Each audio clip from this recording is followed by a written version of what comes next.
नमस्ते दोस्तों, न्यूज सक्षम केंद्र आपका हार्दिक स्वागत है। दोस्तों आज हम देखते हैं दोस्तों यहाँ पर कि मेवाड़ रियासत के अंदर जो गुहिल वंश है, इस गुहिल वंश का संस्थापक कौन था।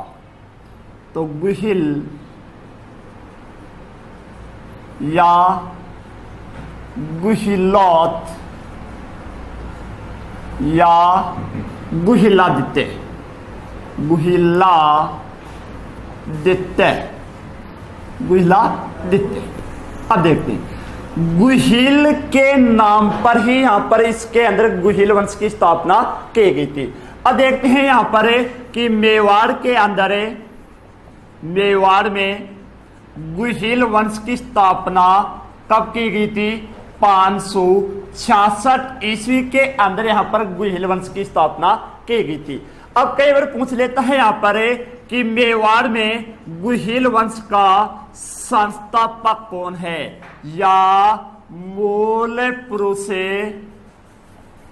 या आदि पुरुष कौन है। तो इसका मूल पुरुष या संस्थापक या आदि पुरुष कौन हुआ। गुहिले या गुहिलोते या गुहिलादित्य है। दोस्तों तीसरी बात देखते हैं, इस गुहिले, हमारा क्षेत्र बोला था, बताया था मैं आपको, उदयपुर, चित्तौड़, राजसमंद, भीलवाड़ा, ये क्षेत्र आता था गुहिलों के अंदर। और इस क्षेत्र के अंदर वर्तमान में देख सकते हैं सर्वाधिक अधिकार कौन सी जाति का है। भील जनजाति का अधिकार है।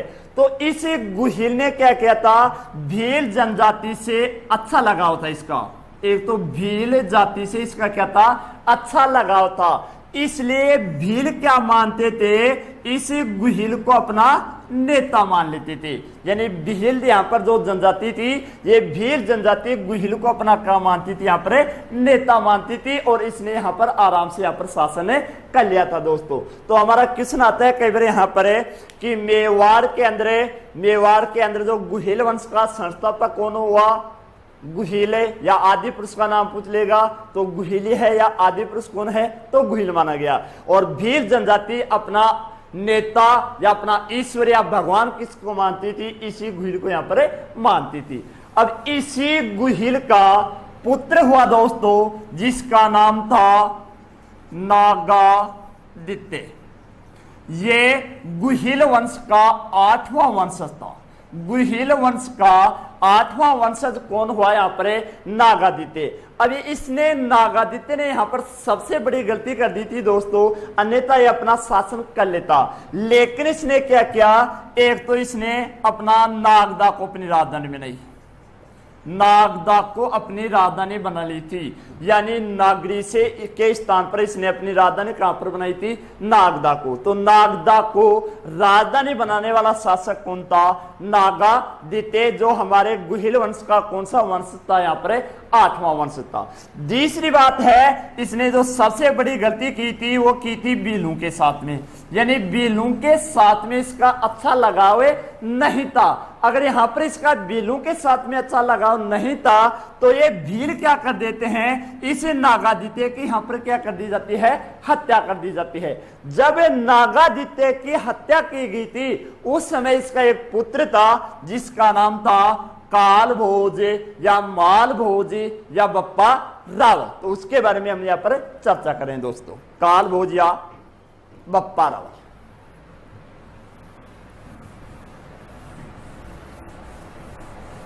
देखते हैं दोस्तों, जब नागादित्य की हत्या की गई थी उस समय उसकी आयु कितने वर्ष की थी, ये देखिए, कालभोज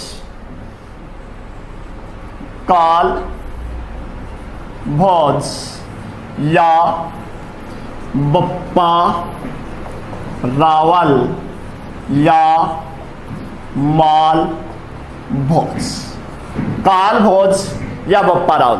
कुछ लोग कालभोज और बप्पा रावल को अलग अलग बताते हैं, इसके बारे में हम यहाँ पर चर्चा करेंगे। और इसका मूल नाम क्या था, बप्पा रावल था या कालभोज इसका नाम था, इसके बारे में हम चर्चा करेंगे। जब कालभोज यानी कालभोज का पुत्र, यानी कालभोज किसका पुत्र था, नागादित्य का, नागादित्य का। तो ये नागादित्य की जब भीलू ने यहां पर हत्या की थी उसमें काल भोज की मात्र उम्र थी 3 वर्ष की। तो यहाँ के जो सरदार थे इस काल भोज को लेकर चले जाते हैं किसके पास में, हारित ऋषि के पास में।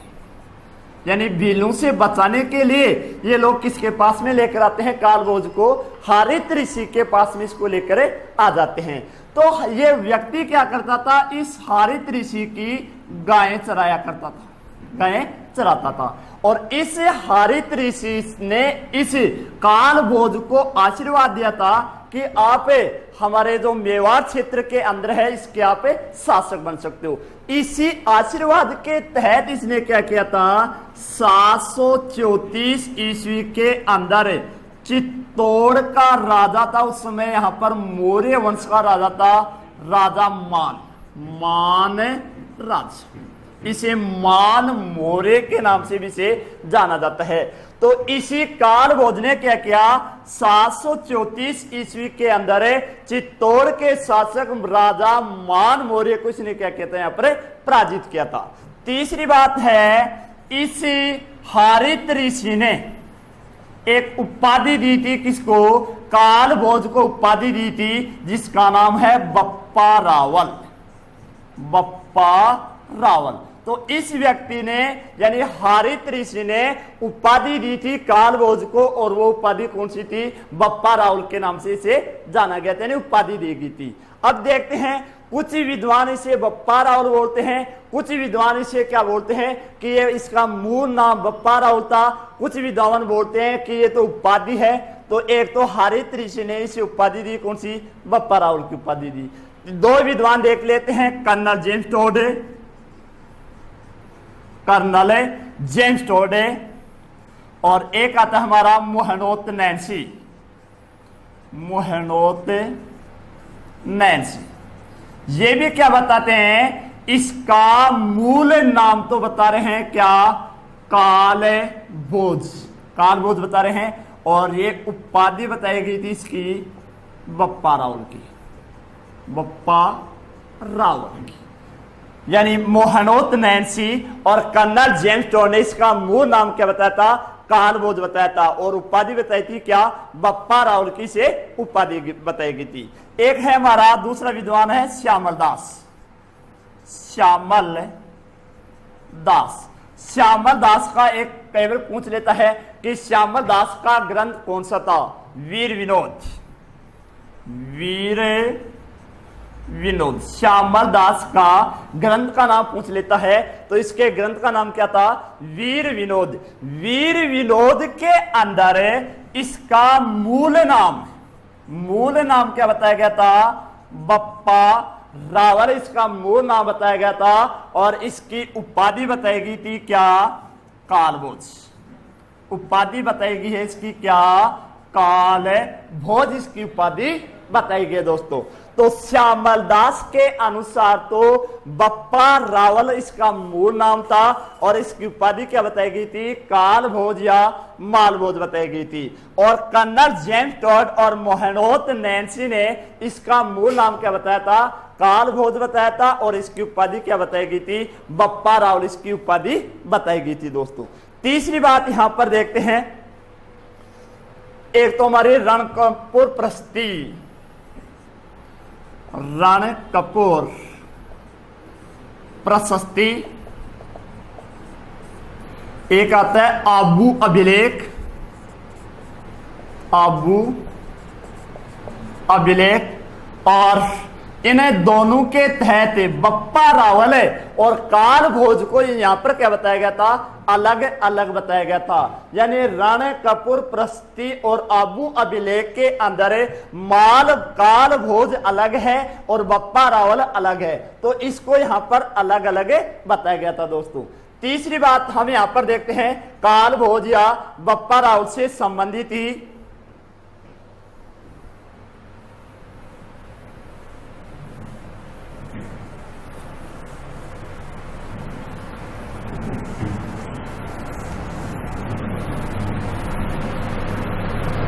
देखते हैं दोस्तों। काल भोज या बप्पा रावल के नाम पर एक शहर बसा हुआ है और ये शहर है पाकिस्तान का रावलपिंडी। पाकिस्तान का रावलपिंडी, पाकिस्तान का रावलपिंडी शहर किस व्यक्ति के नाम पर बसा हुआ है? बप्पा रावल के नाम पर ये पाकिस्तान का रावलपिंडी शहर बसा हुआ है। तीसरी बात देखते हैं कि मेवाड़ में सोने के सिक्के, मेवाड़ में पहली बार सोने के सिक्के चलाने वाला भी कौन है? बप्पा रावल है। अगर भारत की हम बात करें कि भारत के अंदर व्यवस्थित तरीके से पहली बार सोने के सिक्के चलाने वाला कौन था? चंद्रगुप्त प्रथम था। जो गुप्त वंश का राजा था चंद्रगुप्त प्रथम, इसी व्यक्ति ने भारत के अंदर पहली बार व्यवस्थित तरीके से सोने के सिक्के चलाए थे। और अगर हम राजस्थान की बात करें कि राजस्थान में या मेवाड़ के अंदर पहली बार सोने के सिक्के चलाने वाला कौन था? काल भोज या बप्पा रावल था। और ये सोने के सिक्के हमें कहां से प्राप्त हुए थे? अजमेर से भी प्राप्त हुए हैं और मेवाड़ से भी प्राप्त हुए हैं दोस्तों। अब देखते हैं दोस्तों, इन सिक्कों के ऊपर चित्र अंकित किसके होते थे? तो इन सिक्कों के ऊपर एक तो कामधेनु, किसके चित्र अंकित होते थे? कामधेनु के। एक होता था उगता हुआ सूर्य,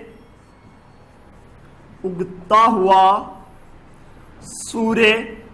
तीसरा चित्र होता था, ये काल भोज है जो सूर्य को दंडवत कर रहा है, सूर्य को दंडवत करता हुआ। और चौथा चित्र मिला था शिवलिंग, शिवलिंग। यानी जो हमारे सोने के सिक्के अजमेर से प्राप्त हुए हैं, जो काल भोज के प्राप्त हुए थे या बप्पा रावल के प्राप्त हुए थे, इन सिक्कों के ऊपर कितने प्रकार के चित्र अंकित होते थे? 4 प्रकार के। कामधेनु गाय को बोलते हैं दोस्तों यहाँ पर, उगता हुआ सूर्य और सूर्य को दंडवत करता हुआ यहाँ पर दर्शाया गया है, और एक यहाँ पर शिवलिंग प्राप्त हुआ था। यानी हम बता सकते हैं कि ये काल भोज या बप्पा रावल एक लिंग जी महाराज का ये क्या था? यहाँ पर एक लिंग जी महाराज की अत्यधिक पूजा करता था, उसी का यानी मेवाड़ के अंदर ये स्वयं को अपना राजा नहीं मानता था, ये इस एक लिंग जी महाराज का अपने आप को क्या मानते था? दीवान मानता था। स्वयं राजा यहाँ पर नहीं मान रहा है, यहाँ पर राजा किसको मान रहा है? एक लिंग जी को मान रहा है। और इसी ने कैलाशपुरी के अंदर, कैलाशपुरी उदयपुर के अंदर है वर्तमान, कैलाशपुरी के अंदर एक लिंग जी महाराज का इसने क्या करवाया था? यहाँ पर मंदिर का निर्माण करवाया था। कई बार क्वेश्चन आता है, एक लिंग जी महाराज का मंदिर किसने बनवाया? काल भोज या बप्पा राव ने बनवाया था। और ये वर्तमान के अंदर कहां पर स्थित है? कैलाशपुरी के अंदर।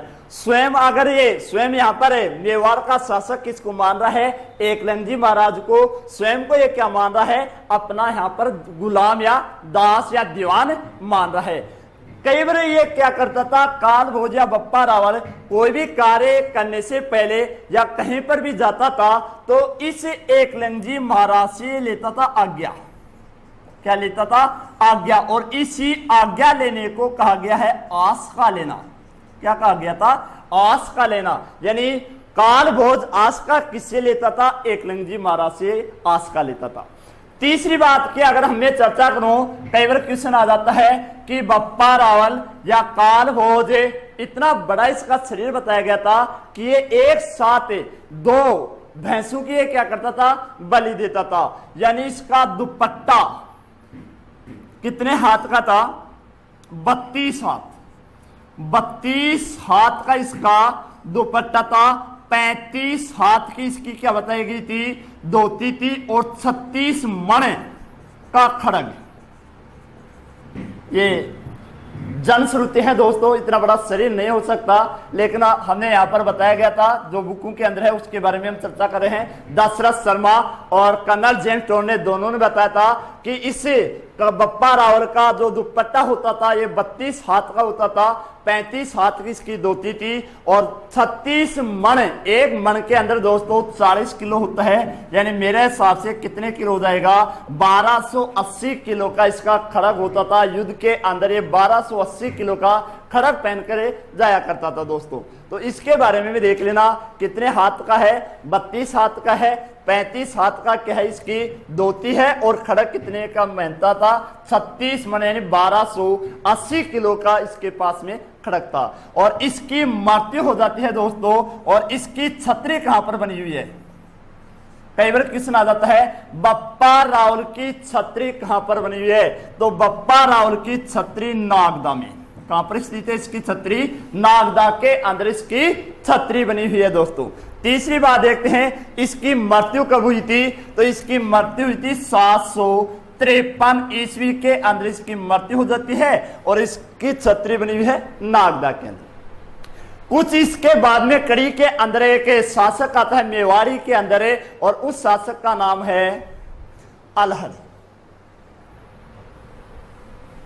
देखते हैं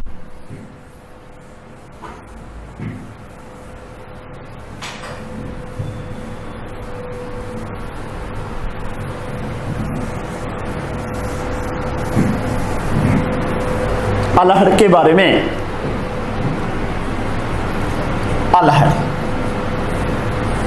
अलहड़ की उपाधि आलू रावल, उपाधि कौन सी है, आलू रावल की इसने एक तो उपाधि धारण की थी।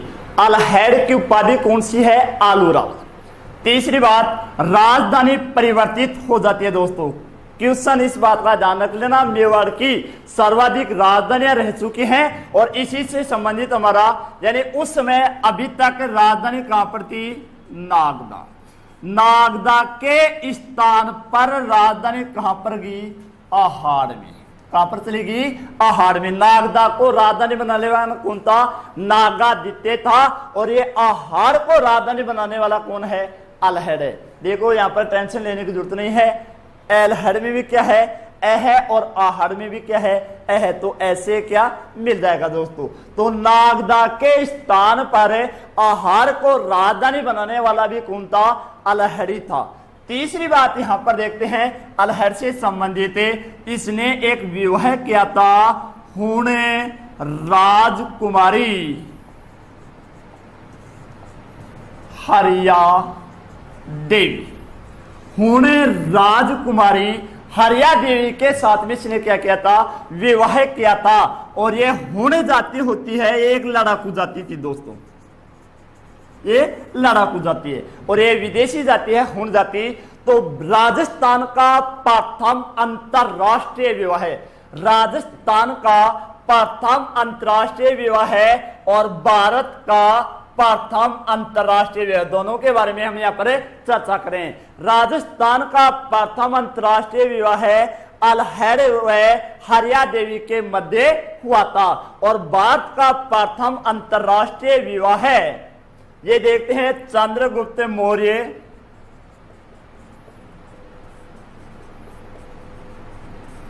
यानी मौर्य वंश के अंदर हम पढ़ेंगे, वहां पर भी देख लेंगे। तो इसके अंदर चंद्रगुप्त मौर्य व सेल्यूकस की पुत्री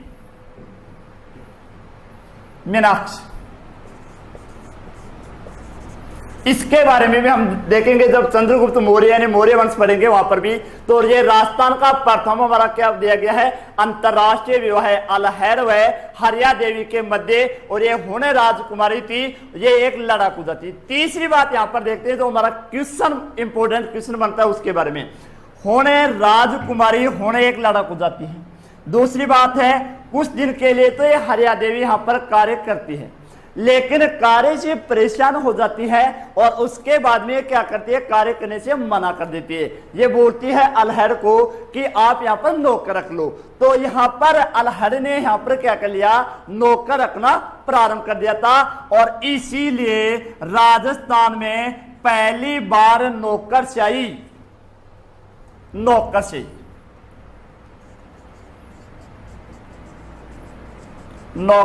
का प्रारंभ किया गया था। किसके द्वारा, अलहड़ के द्वारा ही किया गया था। देखो अलहड़ के बारे में उपाधि कौन सी है, आलू रावल है। नागदा के स्थान पर राजधानी कहां पर बनाई, आहाड़ को बनाई थी। हुणे राजकुमारी हरिया देवी से विवाह किया, जो प्रथम अंतरराष्ट्रीय विवाह माना जाता है। दूसरी बात है, राजस्थान के अंदर नौकरशाही, राजस्थान के अंदर नौकरशाही का प्रारंभ किसके द्वारा किया गया था? अलहर के द्वारा ही यहां पर नौकरशाही का प्रारंभ किया गया था दोस्तों। धन्यवाद दोस्तों।